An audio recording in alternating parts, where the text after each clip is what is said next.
सावित्रीबाई फुले चौक मुंबई नाका नाशिक येथे क्रांतीसूर्य महात्मा फुले व ज्ञानज्योती सावित्रीबाई फुले यांचे भव्य दिव्य स्मारक साकारण्यात येत आहे। या स्मारकाच्या कामाची आज राज्याचे अन्न, नागरी पुरवठा व ग्राहक संरक्षण मंत्री छगन भुजबळ यांनी पाहणी केली। यावेळी स्मारकाचे काम नियोजित वेळेत पूर्ण करण्याच्या सूचना मंत्री छगन भुजबळ यांनी संबंधितांना दिल्या।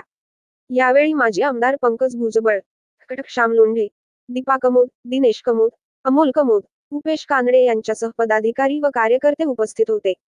राज्याचे अन्न, नागरी पुरवठा व ग्राहक संरक्षण मंत्री छगन भुजबळ व राष्ट्रवादी काँग्रेस पार्टीचे मुंबई अध्यक्ष तथा माजी खासदार समीर भुजबळ यांच्या संकल्पनेतून सावित्रीबाई फुले चौक मुंबई नाका येथे क्रांतीसूर्य महात्मा फुले व ज्ञानज्योती सावित्रीबाई फुले यांचे भव्य दिव्य स्मारक साकारण्यात येत आहे।